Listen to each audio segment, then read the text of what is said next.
Okay mga kapatid, sa umaga po ito ay oras ng ating pagkikinig ng mensahe ng Panginoon at pag-aaral ng kanyang mga salita. Ngayon po tayo ay manalangin. Amang Diyos na dakila, maraming salamat po sa umagang ito sa pagkakataon na binigay mo sa amin dahil kami ay umihinga sa umagang ito. Kami ay buhay. O Diyos, ang aming buhay ay kayo lamang ang may kontrol nito. Kayo ang may hawak. At sa umaga nito ay pagpupurihan ka namin. Pinupurihan ka namin sa aming mga awitan. Ganon din Panginoon ngayon.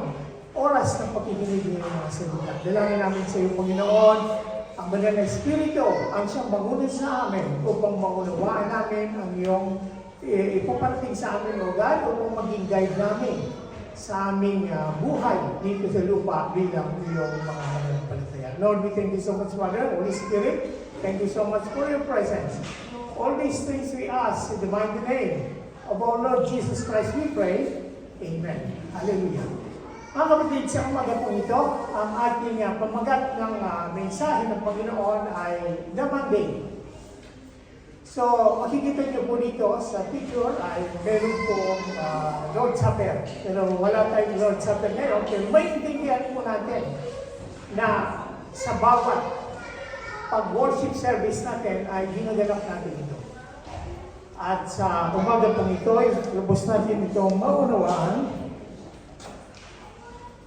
According to Webster Dictionary, ang the mandate or ang mandate po bilang noun is an official order or commission. Commission means role given to a person to do something. So binibigyan tayo ng order o binibigyan tayo ng utos or it is a commission, it is a rule ng bawat isa na gawin ang isang bagay.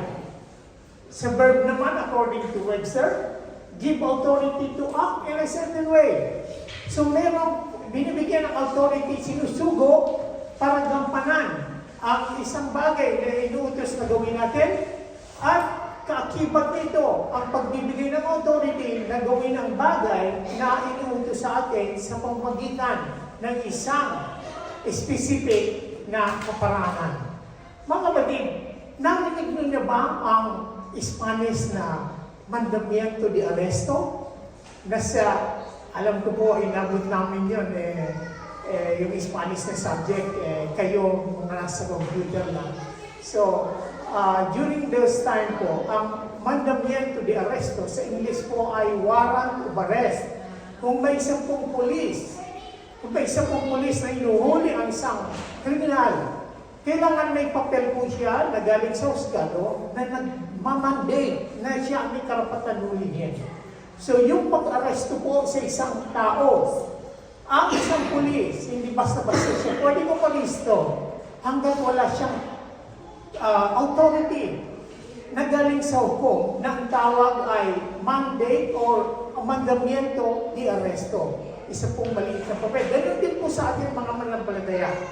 Mayroon pong ipinag-uutos sa Panginoon na ating dapat gawin. Isang mahalaga. Sabi nga po dito sa ating reference, Matthew chapter 17, verse 5 to 7, basahin po natin ito ng sabay-sabay. Habang nagsasalita pa si Pedro, nililiman sila ng napakaliwanag na ulap. Mula rito'y may tinig na nagsabi, ito ang minamahal kong anak na lubos kong ginalulugdan. Pakinggan niyo siya. Nang marinig ng mga alagad ng tinig, labis silang natakot at nagpatira pa. Ngunit nilapitan sila ni Jesus at hinawakan, tumayo kayo, huwag kayong matakot. Sabi niya, mga kapatid, nakikita natin na ang ating Ama sa langit ay mayroong bilin sa bawat isa sa atin. Wala tayong ibang pakikinggan kundi ang Panginoong Jesucristo. Sa mga bagay na binabanggit ng Panginoon Jesucristo na dapat natin siyang sundin. So andoon yung authority na ibinibigay ng Ama sa bawat isa sa atin. Ang ating pakikinggan lamang ay ang Panginoong Jesucristo. Dito po sa susunod na talata, ating pong itong basahin din ng sabay-sabay sa Mateo 28, verse 18 to 20. Lumapit si Jesus at sinabi sa kanila, ibinigay na sa akin ang lahat ng kapangyarihan sa langit at sa lupa. Kaya't humayo kayo, gawin niyong alagad ko ang mga tao sa lahat ng mga bansa. Bautismoan niyo sila sa pangalan ng Ama at ng Anak at ng Espiritu Santo. Turuan niyo silang sumunod sa lahat ng iniutos ko sa inyo. Tandaan niyo, ako'y laging kasama niyo hanggang sa katapusan ng panahon. Papakinggan ba natin ang Panginoon na nagsasalita rito?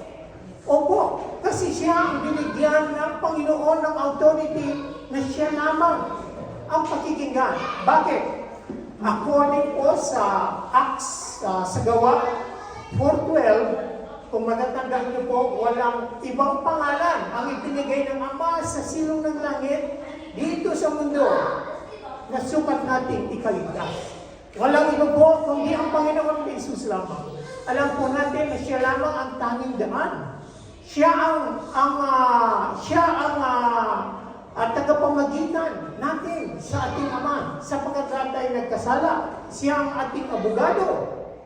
Siya ang ating tagapamagitan. Mga kapatid, kaya walang dapat pakinggan kundi ang Panginoon Jesucristo lamang, hindi yung kung sino-sinong pangalan. So dito po napakalinaw na sinasabi. Bakit po? Kasi sabi ng Panginoon Jesucristo, bakit natin siya mapakinggan? Sinabi po ng Panginoon, ibinigay na sa akin ang lahat ng kapangyarihan sa langit at lupa. Na ibig sabihin, yung Ama, okay, hindi mo na ako makikialam, ibibigay ko muna sa anak lahat ng authority, kapangyarihan sa langit at sa lupa. So wala po tayo ibang pakikinggan kundi ang Panginoon Jesucristo lamang. Pero, hindi doon po nagtatapos. Sinasabi po ng Panginoon Jesucristo sa 19, kaya't humayo kayo, gawin niyo alagad ko ang mga tao sa lahat ng bangsa. Bautismoan niyo sila sa pangalan ng Ama at ng Anak at ng Espiritu Santo. Turuan niyo silang sumunod sa lahat ng inuutos ko sa inyo. Mga kapatid, napag-aralan natin ang kahalagaan ng bautismo. Ang elementong ginagamit ay tubig lamang, subalit napakaraming tubig, walang nakakahadlang ito para tayo ay bautismuhan. Kaakibat ito sa pagtanggap natin ng kaligtasan sa Panginoon Jesucristo. Sa pagtanggap ng bautismo ay nagpapakita natin. Sabi nga po, kung ikaw ay nag-undergo ng water baptism, ipinapakita mo lang kung ano ang iyong kalooban. Ano ang nasa kalooban mo na ikaw ay ligtas? It is, sabi nga, it is an outward expression kung ano ang nasa loob mo. Kung ikaw ay ligtas, hindi ka mag-atubili. Hindi ka magtitigas-tigas. Sana huwag kang magpapautismo. Magpapautismo po mga kapatid sapagkat ito pinag-uutos ng Panginoon. Huwag po natin hayaan. Mabuti na lamang, sabi ko nga, ipinili ng Panginoon na tubig ang gamiting elemento sa pamagitan ng pag-ibig-isa natin sa Kanya. Eh paano kung ginamit ng Panginoon lupa? Di tinabunan tayo lagi ng lupa, buhay pa. So it is, sabi nga, it's a symbolism na tayo ay binure kasama ng Panginoon sa pagpamatay niya nang siya ay parusahan at napako sa krus. Ito ay nakikiisa tayo sa Panginoon sa pamagitan ng pagtalima natin na nung tanggapin natin ang Panginoon Jesucristo, ang pagpapakita na sumusunod tayo sa pamagitan ng pagbabautismo. Ano po ang kasunod? Turuan niyo silang sumunod sa lahat ng inuutos ko sa inyo. Mayroong mga ipinag-uutos ng Panginoon. Please be reminded po mga kapatid na sa umagang ito, ang topic is about the mandate. Ibig sabihin, yung pinag-uutos ng Panginoon na ating gawin. Kaya po kung anong pinag-uutos ng Panginoon Jesucristo, tumalima po tayo. Dito po ay isa sa mga bagay na ituturo ay about Lord's Supper. Itong banal na tuna. Pwede bang ganapin sa umaga? Pwede ba itong ganapin sa tanghali o sa hapunan lang? Kasi ito ay banal na hapunan. Meron pong iba na nagsasabi at ginagawa itong malaking issue na ang hapon ay ginagawa sa umaga, hindi daw po biblical. Ano po talaga ang kahulugan? Kailangan ba talaga dapat natin unawain kung ano ang pinapakahulugan at pagganap natin ang banal na hapunan? Pwede ba natin itong gawin sa umaga, sa tanghali, o kaya sa hapunan lamang? Ano po ang relevance? Mamaya po ay ating titingnan kung ano talaga ang ipinag-uutos ng ating Panginoon na ating dapat gawin. Dito po mga kapatid, 1 Corinthians chapter 11 verse 26, sinasabi po ni Apostol Pablo, sapagkat tuwing kakain kayo ng tinapay na ito at iinom sa kopang ito, pinapahayag ninyo ang kamatayan ng Panginoon hanggang sa kanyang muling pagparido. Mga kapatid, ito po yung ating, during the time ng ating Lord's Supper, binabanggit po ito ni Apostol sa Pablo. Ano ang tuhulugan? Bakit natin ito ginagawa? Bilang mga mananampalataya, kung tayo po ay magpapartake ng Lord's Supper, ano po ang kahulugan? Ipinapahayag ninyo ang kamatayan ng Panginoon hanggang sa kanyang muling pagparido. Bakit?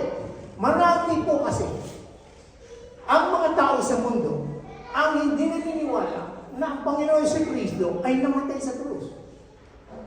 Pinalitan daw siya ng ibang kamukha at ibang tao ang namatay.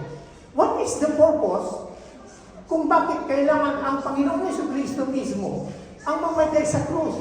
Dahil siya yung purpose na kung saan siya lamang ang bigatin son na pinagkaloob ng Panginoon upang mamatay sa krus sa Kalbaryo. Wala po siyang kakambal. Kaya nga po, tanging ang Panginoon Yesu Kristo lamang na hindi nagkasala ang napako sa krus at umagos sa kanyang dugo sa Kalbaryo para sa katubusan ng ating mga kasalanan. Kung papalitan nyo ng iba, ibig sabihin, hindi tayo natubos sa ating mga kasalanan kasi pinalitan ng iba. Kaya nga po, pag nag-partake tayo ng Lord's Supper, ay ipinapahayag natin ang kamatayan ng Panginoon hanggang sa kanyang muling pagparido. Na ang ibig sabihin, habang naghihintay tayo sa Panginoon, patuloy na ipinapahayag ng bawat isa naman tayo ng kamatayan, na ang Panginoon Yesu Kristo ay namatay sa krus na tayo ay tinubos nang dahil sa kanyang dugo na umagos doon sa Kalbaryo. Mga kapatid, dito po, mostly ang ating mensahe sa umagang ito ay pagtalakay tungkol sa Panginoon Yesu Kristo bilang siya yung bread of life. Yung tungkol naman sa dugo, sabi ng Panginoon, dahil sa kanyang dugo, tayo ay nagtamo ng kapatawaran. Kung naalala po niyo mga kapatid, meron na po akong mensahe tungkol the precious blood of Jesus. Kung natatandaan niyo po, nangyari ang lahat ng bagay na ito. Bakit kailangan na lumindol? Bakit kailangan bumukang lupa? Bakit kailangan na umagos at may tubig? Na namatay ang Panginoon hindi dahil doon sa pagkapako niya sa krus, kundi dahil doon sa cardiac arrest at nagkaroon ng tubig ang kanyang puso at nang sinaksak, umagos sa kanyang dugo kasama ang tubig. Kasi kung dugo naman ng Panginoon, hindi siya bababa hanggang doon sa dapat na dapat atakan. Nagkaroon ng tubig dahil sa cardiac arrest upang ang tubig at ang dugo ay maghalo upang lumabnaw at pumunta at pumata doon sa dapat kalagayan. Ano yun? Yung mercy seat of God. Yung po yung tinatawag na Ark of the Covenant. Ang Ark of the Covenant po ay isang kahon na kung saan ang platform mayroong hawakan, mayroong cherubim doon sa dalawang ribulto ng cherubim at ang loob noon ay isang box. Ang box na yon ay tinatawag na mercy seat na kung saan kailangan pumatak ang dugo ng isang inahandog na hayop doon upang makatamo ang kapatawaran. Once and for all, ang Panginoon Yesu Kristo, ang kanyang dugo ay pumatak doon upang magkaroon tayo ng kapatawaran sa ating mga kasalanan. So, ngayon po, sa umagang ito, ang ating focus is Jesus as the bread of life. Ano ang kalagahan? Alam niyo po ba at nabasa niyo na maraming mga disciples at maliban sa apostles ang tumalikod sa Panginoon nung time na andito siya? Tinalikuran siya. Bakit? Na-misinterpret po dahil sa mga katagang kanyang binitawan.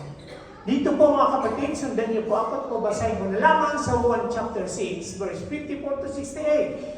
Pero isa-isin po natin ngayon ay 54 hanggang 58. Sinasabi po ng Panginoon Yesu Kristo, ang kumakain ng aking laman at umiinom ng aking dugo ay may buhay na walang hanggan at muli ko siyang bubuhayin sa huling araw. Sapagkat ang aking laman ay tunay na pagkain at ang aking dugo ay tunay na inumin. Ang kumakain ng aking laman at umiinom ng aking dugo ay nananatili sa akin at ako naman sa Kanya. Isunugo ako ng buhay. Ako ng buhay na Ama, at ako'y nabubuhay dahil sa Kanya. Ganon din naman ang sino mang kumakain sa akin ay mabubuhay dahil sa akin. Ito ang tinapay na bumaba mula sa langit. Hindi ito katulad ng kinain ng inyong mga ninuno sa ilang. Namatay sila kahit na kumain yon. Ang kumakain ng tinapay na ito ay mabubuhay magpakailanman. Bakit po tumalikod ang ibang mga disciples sa Kanya ng panahon na ito? Alam niyo po ba, noong panahon na ito na hindi pa namamatay ang Panginoon, ang dating sa kanila ay cannibalism? Naunawan lang natin ang ibig sabihin nito nang namatay na ang Panginoon. Subalit during this time, kung hindi ka nananalig sa Panginoon Jesucristo, iiwan mo talaga siya. Kasi tinuturuan ka niya na kumain as a cannibalism. Imagine, sabi ng Panginoon, kumain ng aking laman at uminom ng aking dugo. Parang vampiro, di ba? Pero isang maling kahulugan na hindi po ito literal na maghahati-hati sila sa laman ng Panginoon. Ano bang ibig sabihin tinutukoy dito ng Panginoon? Dito po sa verse 58, makikita natin, ang kumakain ng tinapay na ito ay mabubuhay magpakailanman. Ang ibig mong sabihin nito, spiritual. Spiritual at hindi totoo na kakainin natin ang laman at dugo ng Panginoon. Ito po yung mga kapatid, it's a symbol. Papapatuloy po, narinig ito ng kanyang mga alagad at marami sa kanila ang nagsabi, mabigat na pananalita ito. Sino ang makakatanggap nito? Nakita niyo po ba? Andun yung interpretation na nila na literally ang sinasabi ng Panginoon. Kahit walang nagsasabi kay Jesus, alam niya, nagbubulong-bulungan ang kanyang mga alagad tungkol dito. Kaya't sinabi niya, dahil ba rito'y tatalikuran na ninyo ako? Gaano pa kaya kung makita niyo maakyat ang anak ng tao papunta sa dati niyang kinaroroonan? Ang Espiritu ang nagbibigay buhay. Hindi ito magagawa ng laman. Ang mga salitang sinasabi ko sa inyo ay Espiritu at ito ang nagbibigay buhay. Mga kapatid, napakalinaw na in-explain ng Panginoon na spiritual ang ibig niyang sabihin. At hindi niya ibig sabihin na maghahati-hati sila sa laman ng Panginoon. Pero, hindi pa nila lubos na unawaan ito sapagkat hindi pa nangyayari na ang Panginoon ay pinagkanulo. Sa pagpapatuloy po mga kapatid, ngunit may ilan sa inyong hindi sumasampalataya. Alam na ni Jesus buhat pa nung una kung sino-sino ang hindi mananalig sa Kanya at kung sino ang magkakanulo sa Kanya. Idudugtong pa niya. Yan ang dahilan kaya ako sinasabi sa inyo na walang makakalapit sa akin maliban ito'y loobin ng Ama. Mula noon ay marami sa kanyang mga alagad ang tumalikod at hindi na sumama sa Kanya. Tinanong ni Jesus ang 12, at kayo, gusto niyo rin bang inyong umalis? Sumagot si Pedro, Panginoon, kanino pa po kami papunta? Nasa inyo ang mga salitang nagbibigay ng buhay na walang hanggan. Nakita niyo mga kapatid ang sagot ni Apostol Pedro? Naintindihan niya spiritual ang ibig sabihin ng Panginoon? Or kahit nga naman, hindi niya naintindihan ng lubos ang tungkol sa sinabi ng Panginoon kasi hindi pa siya pinapagkanulo. Andoon yung pananampalataya ni Simon Pedro na ang Panginoong Jesucristo lamang ang magbibigay ng buhay na walang hanggan. Mayroon pong tayong katuruan na kinagisnan na umaayon din dito sa sinasabi na nagiging laman at nagiging dugo literal ng Panginoon. Sinasabi po nila ang kanilang katuruan, the Holy Eucharist is the most important of the 7 sacraments. Because in this and on other sacrament, we receive the very body and blood, soul, and divinity of Jesus Christ. Nakita po natin, sinasabi nila na nagiging literal. Hindi lamang ito ay ang nare-receive nila pag nagpa-partake ng communion ay yung very body and blood and soul ng Panginoon. So ang ibig sabihin, mayroon po silang word na transubstantiation. Na ang ibig sabihin means more than the real presence. According to transubstantiation, The bread and wine are actually transformed into the actual body. Transubstantiation is the conversion of the substance of the Eucharist elements into the body and blood of Christ at consecration. Only the appearance of bread and wine is still remaining. So sa kanila pong paniniwala, bagamat andyan yung tinapay at yung alak, ang reality talaga niyan ay hindi nakikita, nagiging laman at dugo ng Panginoon. Literal. Pero hindi po yun ang ating pinapaniwalaan kasi naniniwala tayo na pag gumawa ito is only a symbolism. Pinapatik natin ito kasi pinapahayag natin. Mamaya mga kapatid, more clear picture makikita natin sa mga susunod na verses na ito ay symbolism naman. Sa ating pong pagpapatuloy, sinasabi ko Apostol Pablo sa unang Corinto 10:16, the cup of blessings which we bless, it is not the communion of the blood of Christ. The bread which we break, it is not the communion of the body of Christ. Kung narinig po natin ang salitang communion, ay ang kahulugan po noon ay pakikipag-isa. Sa ibang salin, ito po yung sinasabi, it is not the cup of thanksgiving for which we give thanks, a participation in the blood of Christ. Tayo po, pag sinasabi natin na communion, ay na-imagine agad natin isang ostya. Ostya agad. So, pero ano po talaga ang sinasabi na ang communion pala nasa Biblia, ang ibig sabihin ay participation o pakikibahagi. Ano talaga yung banal na hapunan? Sa Matthew 26, verse 26 to 29, sinasabi po ng Panginoon sa Kristo, habang sila'y kumakain, lumampot si Jesus ng tinapay at matapos magpasalamat sa Diyos, ay pinaghati-hati niya yun. Ibinigay sa mga alagad at sinabi, kunin niyo ito at kainin, ito ang aking katawan. Nakita po natin mga kapatid, kung nung nagsalita ang Panginoon na kanin niyo ang aking laman at inumin niyo ang aking dugo, umalis yung ibang disciple, pero nanatili ang 12. Ngayon dito, inelaborate na ng Panginoon, it's only a symbolism. Kasi ito is a bread na pinapakita niya.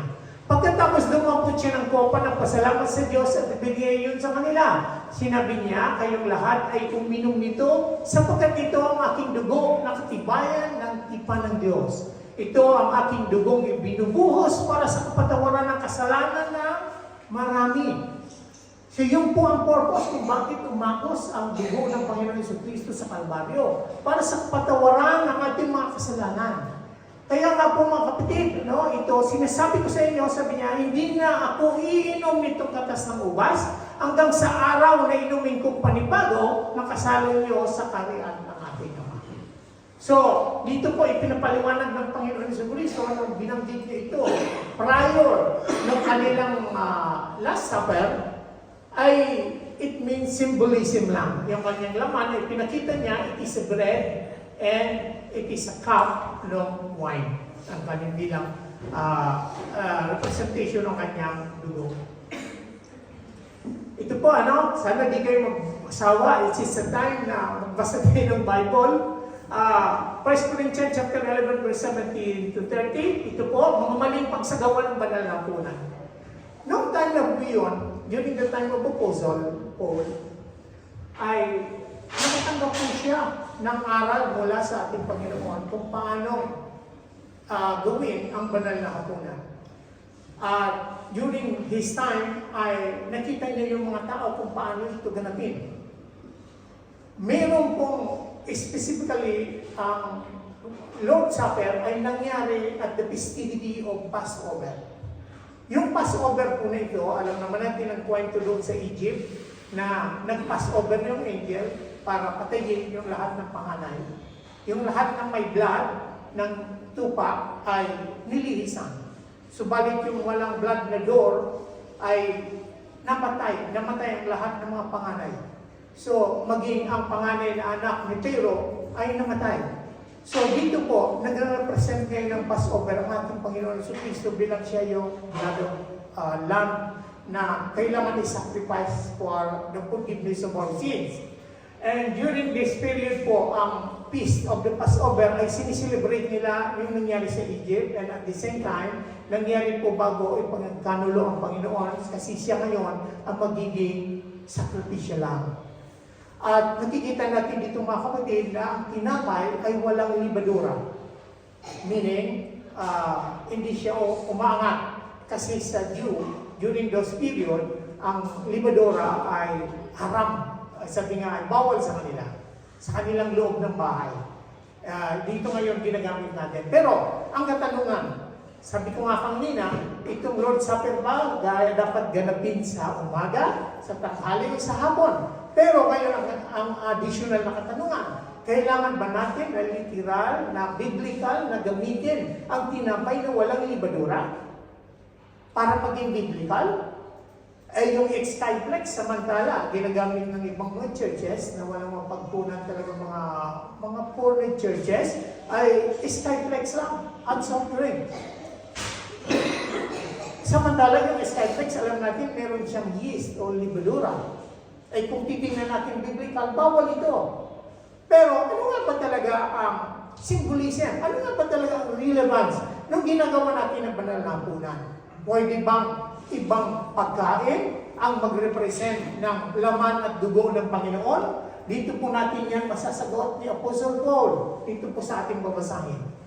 Mga maling pagsasagawa ng banal na hapunan. Sinasabi po niya, tungkol sa mga babanggitin ko ngayon, hindi ko kayo maaaring purihin dahil ang inyong pagtitipon ay hindi nakakabuti. Subalit, nakakasama. So mayroon palang pagtitipon na nakakasama. Ano po yan? Sabi niya, pagbabaduloy, una sa lahat, nabalitaan ko na kayo'y nagpapangkat-pangkat sa inyong pagtitipon at ako'y naniniwalang may katotohanan yan. Talaga naman magkakaroon ng pagkakabaha-bahagi sa inyo upang makilala kung sino sa inyo ang mga tapat. Kaya sa inyong pagtitipon, hindi banal na hapunan ng Panginoon ang kinakain nyo. Sapagkat ang bawat isa sa inyo ay nagmamadali sa pagkain ng kanyang sariling pagkain. Kaya't nagugutom ang iba at ang iba'y namay nanalasing. Wala ba kayong sariling bahay upang doon kayo kumain at uminom? Hindi ba niyo pinapahalagaan ang iglesia ng Diyos at hinihiyan niyo ang mahihirap? Ano ang gagawin ko ngayon? Pupurihin ko ba kayo dahil sa bagay na iyon? Hindi ko gagawin yon. Nang ibig kong sabihin, ang banal na hapunan ay hindi lamang simpleng tinapay, kundi ito po ay isang pagkain, is a meal. Ano po ang nangyayari? Potluck. Starving, fatness, or kaya nagdadala sila ng kanya-kanyang sariling pagkain. Eh yung iba po ng membro nung during this time, nauna nang kumain dahil gutom na. Yung iba naman, iniinom na yung kanilang dalang wine. During those time po ay talagang literal na wine, kaya nga, nalalasing. Kung tubig lamang, hindi naman siguro nalalasing yon. O baka naman uminom na ng tubig ng marami, bago siya uminom ng tubig, lasing na talaga siya. So, ay ibig kong sabihin dito, ang hinahanda noon ay talagang wine at nakakalasing. Pero ibinabawal po ni Apostol Pablo na nauna na kayong kumain. Ngayon mga kapatid, ano ba ito? Sinasabi po na Apostol Pablo na ang participation pala ng banal na hapunan ay hindi yung mga maliliit na tinapay na hinahandog natin, kundi yung ating pagkain meal na pinagsasalo-saluhan. Kaya po ang banal na hapunan, yung ating mga dinadala rito na mga pagkain. Kaya since na nalaman po natin na ito'y kabahagi ng banal na hapunan, sarapan na po natin ang pagluluto at dami-damihan. Diba? So, ito po yun. Pero, kadalibin, bawal pa rin na magdala ka ng wine. Hindi naman sa pinagbabawal kasi unang-una, sinasabi nga rito, pero nakakalasing. So, wag na lang tayo magbiling dala ng alak, baka malasing tayo maglabas dito. So, yun po. So, napaka-clear po rito na ang banal na hapunan na hindi lamang yung unleavened bread, kundi yung mga dinadala natin pagkain para natin pagsalasuluhan. So, ito po pala ay isang bagay na pagdaraos at pag-alala sa ating Panginoon Jesus. Bakit? Kung kanina po sinabi, binasa po natin, na sinabi po natin na ang word yung communion is yung pakikibahagi o participation. Ang participation pala natin, nakikita ng Panginoon na tayong magkakapatid ay nagkakaisa. Mayroon tayong communion sa bawat isa bilang mga anak ng Diyos. Yun po ang ibig ng Panginoon na mayroon tayong pagkakaisa hanggang sa kanyang muling pagbabalik. At habang ginaganap natin ito, we chose and we declare, ipinapahayag ng bawat isa atin. Kaya natin ito ginagawa dahil namatay ang Panginoon ni Jesucristo hanggang sa kanyang muling pagparito. Hindi ko po sinasabi na wala na tayong celebration ng Lord's Supper every first Friday of the month. So we move on at ganoon din po. Pero napakahalaga din po yung ating fellowship, good fellowship, kasi ito pala ay isang binabanggit ni Apostol Pablo na ating dapat din gawin. Ang banal na hapunan sa pagkakito ang turo na tinanggap po mula sa Panginoon at ibinibigay ko naman sa inyo. Noong gabi siya pinagkanalo ang Panginoon Jesus sa idumampot ng Panginoon ng tinapay. Kung makarinig po kayo mga kapatid, na merong nagsasabi at nagtuturo na hindi daw literal na tinapay ang tinanggap ni Apostol Pablo na itinuturo niya kundi yung aral. Pansinin niyo po, sapagkat ito ang turo na tinanggap po mula sa Panginoon. Ano ang turo? Yung aral. May nagsasabi po na hindi naman tumanggap si Apostol Pablo ng tinapay para ganapin ang Lord's Supper. Kaya po sa kanila, wala na ang Lord's Supper. Kasi sabi nila, kung tanggapin mo ang turo at aral ng Panginoon, nakaganap ka na sa Lord's Supper. Kasi itong turo ng aral na tinanggap ni Apostol Pablo ay hindi tinapay. Pero paglilinaw lang mga kapatid, ang turo o ang aral na tinatanggap ni Apostol Pablo ang pagganap ng banal na hapunan. Literal po na kailangan ganapin hanggang sa muling pagbabalik ng Panginoon. Kung mapapansin po natin, prior sa ating verses na binasa, sabi ng Panginoon, hindi na ako titikim ng katas ng ubas na ito hanggang sa magkita-kita tayo sa karya ng Panginoon. Ano po ang ibig sabihin noon? Meron po akong ipapakita sa inyo kung narinig niyo na ang tinatawag na marriage supper of the Lamb. Meron pong magaganap na kasalan. Pagdating po ng Panginoon na kunin tayo doon sa kalangitan. Ipapakita ko sa iyo later kung ano po itong binabanggit ko. Sa pagpapatuloy po ni Apostol Pablo, kaya balikan po natin, mga kapatid yun, wala na sa una pa lang. So, nagpasalamat at pinagpira-pira siya yun at sinabi, ito ang aking katawan na inando para sa inyo. Gawin niyo ito bilang pag-alala sa akin. So, literally po, hindi naman ng katawan ng Panginoon, kundi yung bread na nagsisimbolize o pagkain na nagsisimbolize ng katawan ng Panginoon.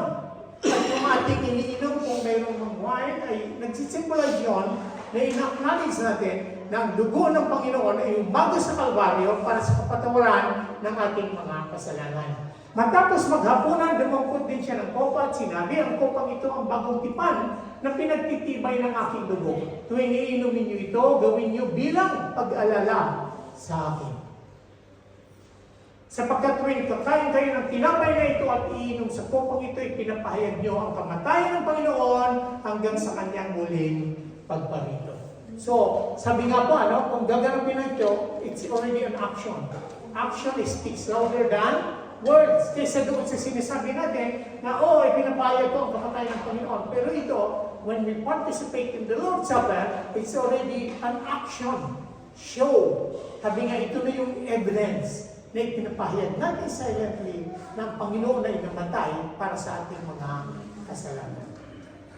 Kaya ang sino mang kumakain ng tinapay at uminom sa kopa ng Panginoon sa paraang di nararapat ay nagkakasala sa katawan at dugo ng Panginoon, kaya dapat siyasatin ng tao ang kanyang sarili bago siya kumain at tinapay at uminom sa kopa. Sapagkat ang sino mang kumakain at uminom ng hindi kinikilala ang kahalagaan ng katawan ng Panginoon ay kumakain at uminom ng katulan laban sa kanyang sarili.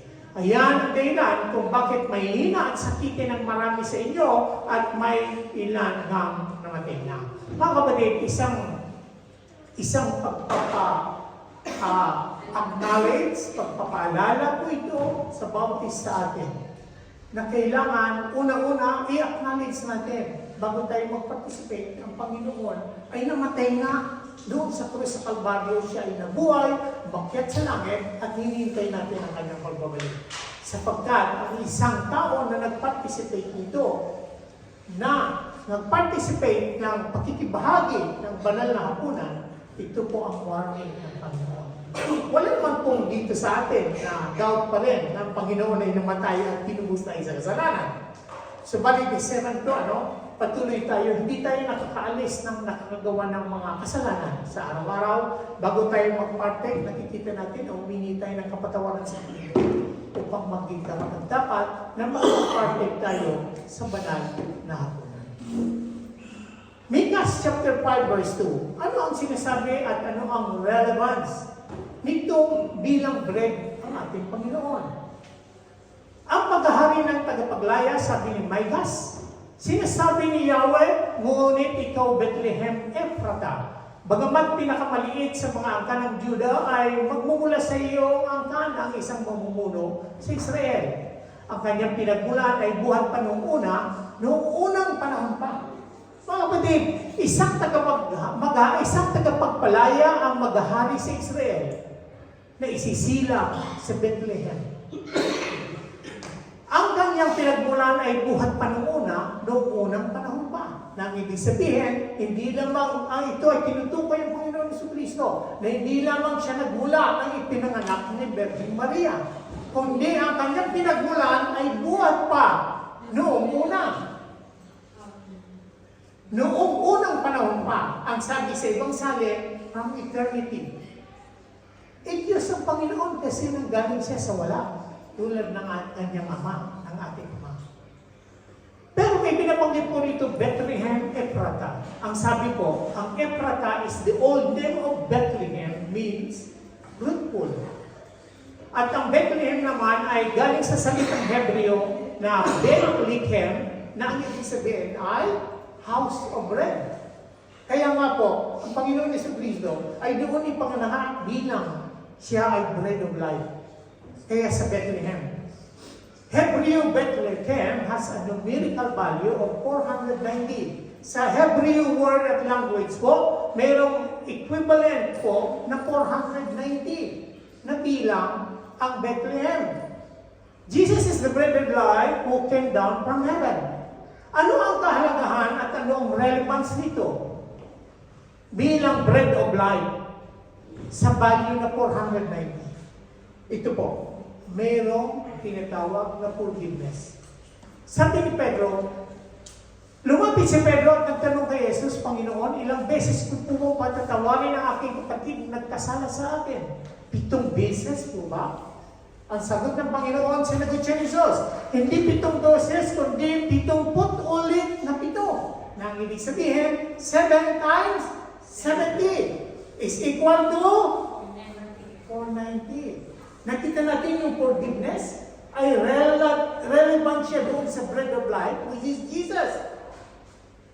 Napakagaling ng Panginoon sa mathematics, Talagang doon yung lahat. Okay, 70 times 70, 7 times 70 equals 490. This is a numerical value of the every word, tamin. Meaning, complete or be perfect. Kaya pala, binanggit ng Panginoon na 7 times 70 kasi magiging complete yun or perfect doon sa pagpapatawad.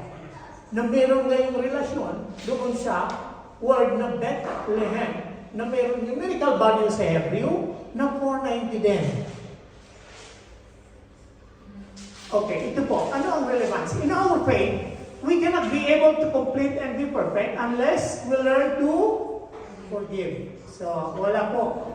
Pag mayroon sinasabi lang natin yung faith, tapos wala tayong forgiveness doon sa ating mga kapatid na nagkasala, ay it's useless. Hindi po magiging ganap na complete and be perfect. It is also tied to another passage in Hebrew Scripture. How this tie up to forgiveness? He was born as the Passover lamb in Bethlehem. The Passover lamb was raised and sacrificed in the temple. The Passover lamb to be the perfect or complete. Bread and forgiveness live together. Because in the same way we cannot live physically without bread, we cannot live emotionally, spiritually without the bread of forgiveness, which is Jesus Christ. That is why the Messiah was born in the city of David, in the town of Bethlehem, so we have the eternal life. Therefore, the bread go hand in hand with forgiveness. In Lord's Prayer, forgive us as we forgive those who sin against us. Give us this day our daily bread.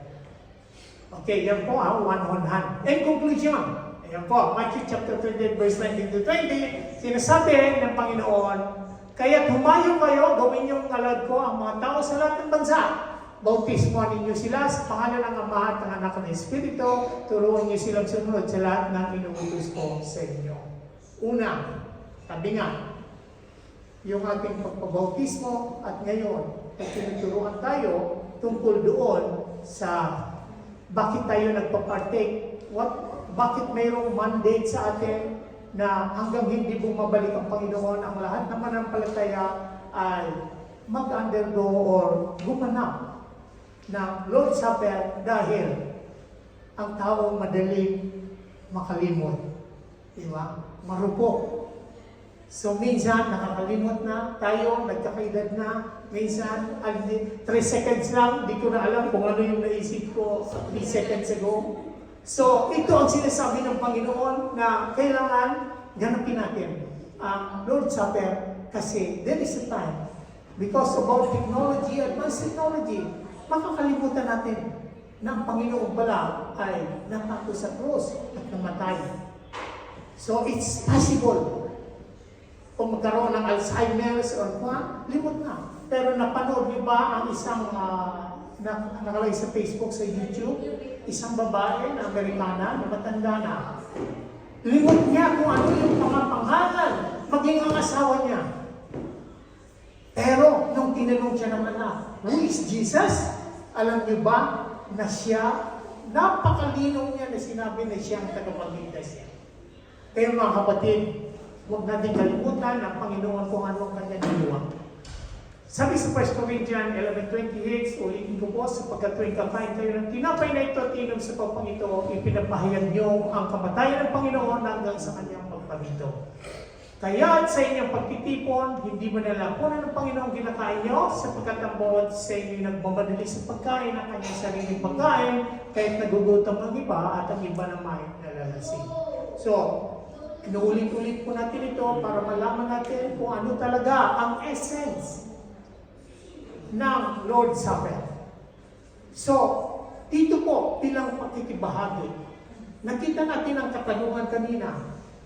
Kailangan ba itong ganapin sa umaga, sa tanghali, o sa hapunan lang? Ang essence po, kahit anong oras, dahil ang pinapahayag natin ay ang kamatayan ng Panginoon. Wala pong oras. Kaya po, isang malaking argumento na ang iba'y ginagawa sa umaga, ang banal na hapunan, hindi daw biblical. Pero kung titingnan mo ang pagpapayag ng bawat isa atin, wala itong oras, mag-ito'y sa ating gabi, pwede tayo magganap ng banal na hapunan. Mga kapatid, sa ating challenge, Matthew chapter 26 verse 29, sabi ko sa inyo, sabi po niya kanina, hindi na ako iinom nitong katas ng ubas hanggang sa araw na inumin kong panibago na kasalo niyo sa kaharian ng ating Ama. Ano po ang sinasabi sa pahayag 99? At sinabi sa akin ng anghel, isulat mo ito, pinagpala ang mga inanyayahan sa kasalan ng kordero, idinugtong pa niya, ito ang tunay na mga salita ng Diyos. Ito po yung tinatawag na marriage supper of the Lamb. Ito po ang binabanggit ng Panginoon Jesucristo na dito iinom na siya ulit ng katas, ng ubas, or wine na kasalo natin. Kung hindi natin susundin ang Panginoon sa kanyang mga mandate, maaaring hindi natin mahal ang Panginoon, hindi tayo sumusunod sa Kanya. Kailangan natin siya sundin. Sabi nga niya, ang ating mga utos ay hindi pabigat. So, ito po mga kapatid, meron sa lang, kita-kits po tayo. Lahat po yung presidential table. Buffet. Salamat, Sister Marilyn. So, we are so blessed. So, mga kapatid, dito po nagtatapos ang mensahe ng Panginoon. Naway bawat isa ay nalinawan doon sa mandato ng Panginoon na dapat natin gawin. At tayo po'y manalangin ng Diyos na nagtila. Maraming salamat po sa oras na ito. Sa pagtatapos po ng iyong mensahe ng wapor. Maraming salamat sa Banal Espiritu, sa pagmabay mo, sa bawat sapi ng pangmaunawaan namin. Lord, we thank you so much for this revelation and we understand kung bakit namin talaga ginaganap ang banal na ako. Lord, we thank you so much, Father. Palahin mo, Panginoon, ang bawat sa amin. Lord, we give you back all the praises and adoration. In Jesus' name we pray. Amen.